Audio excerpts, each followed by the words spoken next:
So today I want to walk you through how I get ready for a solo road trip and why that preparation is what allows confidence to show up pretty naturally.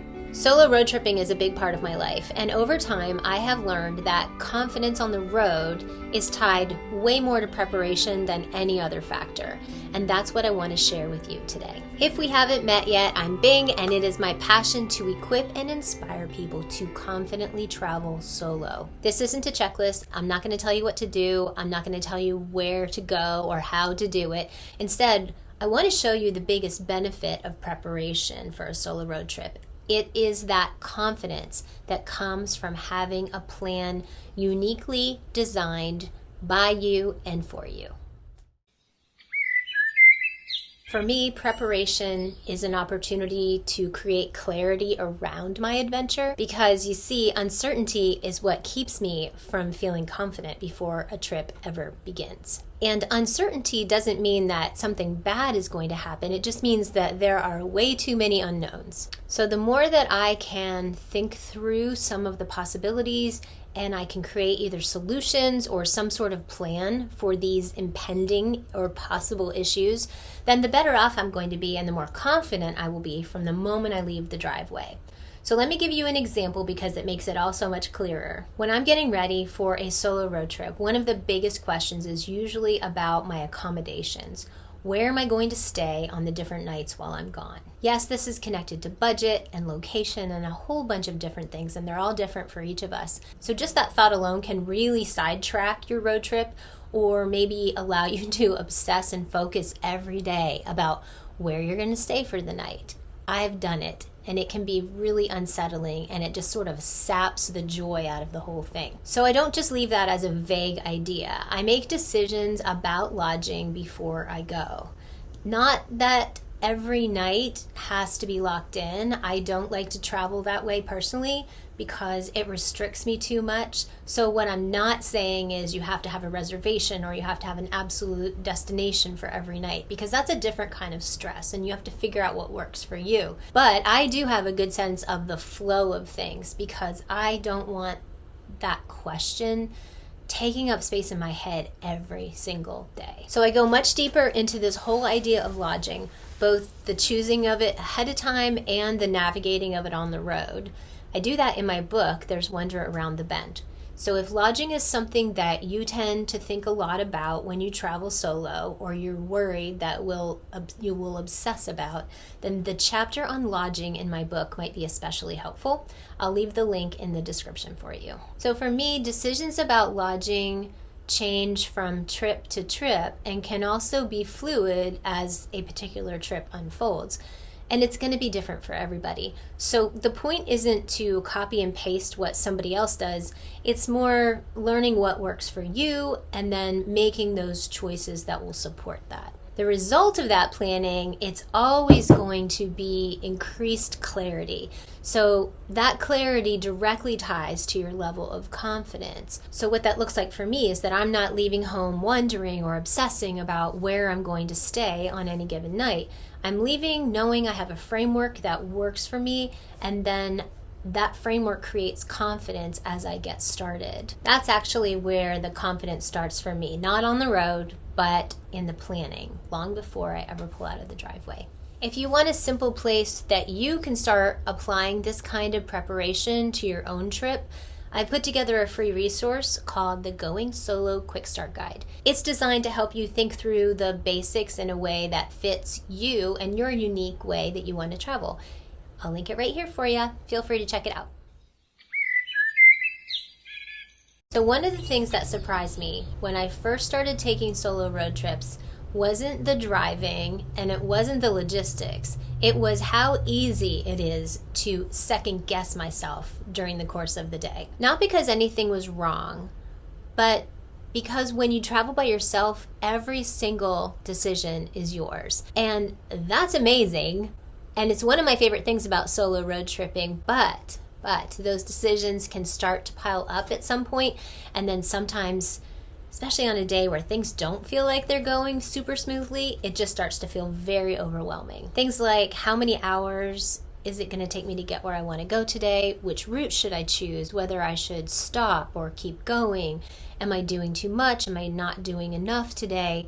What about where I'm going to eat? It can really get all spun up in your mind and really become a thing. So making early decisions about how you can anticipate and handle certain types of situations can be such a lifesaver and really just give you so much more peace when you're on the road. So now before I ever leave home, I spend time thinking about what a good day looks like for me on this particular trip.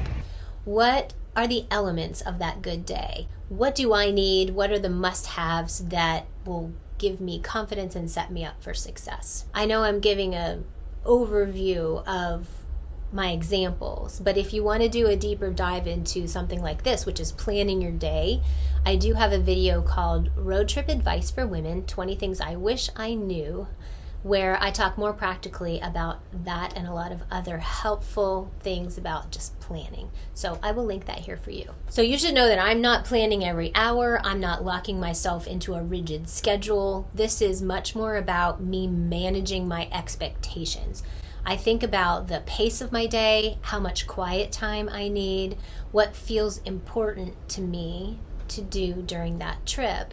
And I might even think about, what do I imagine when I return home that I can look back and be like, I'm so glad that and fill in the blank. That really helps me as well, because I don't want to have regrets either. I would call these the foundational pieces of my daily rhythms that help me handle then all that freedom and wonder, all the beautiful things that happen, and also anything that goes sideways. Now, understanding what I need each day opens the door for spontaneity and for more adventure, because I can decide within that framework if, okay, I want to slow down this day, or I want to do more on another day. I'm going to take this side road, or I'm going to stop for that waterfall hike, or I'm going to go try the dang homemade ice cream. These are all choices that now fit into that larger picture of what I've already determined is important to me on my road trip. It doesn't make me feel crazy and chaotic and unorganized. It makes me feel adventurous and spontaneous and still grounded in what I know works for me. And of course, I just want to say that what a good day looks like for me is going to be different than what it looks like for you, although who doesn't like homemade ice cream? And that's exactly how it should be. So in the end, confidence doesn't come from copying somebody else's version of a road trip. It comes from deciding what actually fits you, and then you just need to trust that and then go for it. Personally, when I create that foundation in advance, it keeps me from measuring and evaluating my day constantly as I go. Instead, I'm present for the experience. My eyes are wide open. I'm looking out. I'm exploring everything that's in front of me. I'm not inwardly focused. My clock isn't ticking. It stops being about managing myself and hand-holding, and confidence is already then built in at that point. No more second guessing, just room for freedom and wonder, which honestly is the point all along. So once the mental work is done, once the trip has its own unique rhythm, then the last thing that helps me feel settled right away is making sure that my physical space feels settled too. Let me tell you what that looks like. Okay, for me, feeling grounded on a solo road trip is super connected to feeling organized, especially as it pertains to my vehicle. So the example I'm going to use here is a physical organization. So for example, if my space feels cluttered or chaotic, then I feel cluttered and chaotic. And I don't ever really feel as though I'm relaxed and I'm focused on what's in front of me, because I'm either looking for something, or I'm moving things around, or I'm trying to remember where I may have put something that I need, and it's so frustrating. So I've learned that before I leave, I spend intentional time organizing my vehicle in a way that makes sense to me, because I want to know how to put my hands on things quickly. It's not that there is some magical right system for this, but I've figured out what works for me, and when my space feels settled, then so do I. If you'd like to see more about how I think about organizing my own space, then I will share this video with you. It's called The Best Road Trip Packing List, and I'll link it here, and you can check it out if you think it might be helpful. So when I'm not distracted by my stuff, then I'm free to actually, again, be present, look around, notice all the little things that my normally distracted mind would speed right by. Again, looking out instead of in, and in this case, it would be in my vehicle. So I'm able to enjoy the experience instead of managing it. And I can turn my brain off to all the minutia of organizing because it's already done. And instead, I'm open to explore all the freedom and wonder that is all around me. So what that organization looks like definitely will differ for you, and you can create a space that feels intuitive and organized and calm for your own personal needs. I feel like you knew I was going to say that. But when I take the time in advance to think through what I need to stay organized, whether it's the types of bins or containers that I use, or how I pack my food, and what I want in the front seat versus what I have access to in the rear. Knowing all of these things in advance really creates a lot of clarity. And once I get in the car, then I'm immediately settled into my space, and I don't have to work up to confidence on the road in this area because it's already there. When I look back at my history of solo road tripping, and I see the trips where I felt the most confident, where things went smoothly, it's always when I slowed down and really took the time to think through what was important to me before I left. I made the mistake this summer of not doing that, and there were other circumstances that brought that on. But boy, it really showed me that after years and years of doing this, that even though I would call myself a bit of an expert on solo road tripping, not preparing ahead of time really came with a price. Because that preparation, it always gives me clarity before I leave. It gives me fewer decisions to wrestle with when I am out on the road. And also, there's this sense of stability that I have in my own space once I get moving. So I don't have to hope now for confidence to just magically show up when I'm on the road at some point, because I've done the work ahead of time and I've packed it basically, and it's just coming along with me. So if this way of thinking about solo road trips, if it resonates with you and you'd like to go a little deeper, I also host something called Wonder Workshops. And each month I host an interactive workshop. It's for pretty small groups on a different solo road trip topic every month.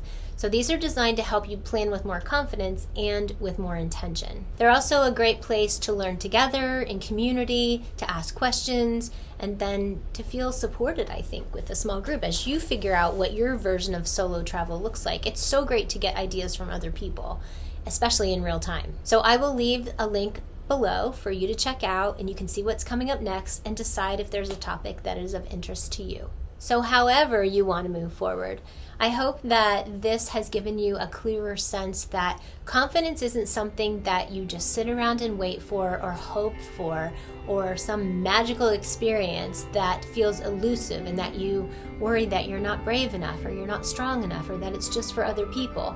You hold the keys, my friend, and you can build that confidence long before you ever pull out of the driveway. I hope to see you on the road.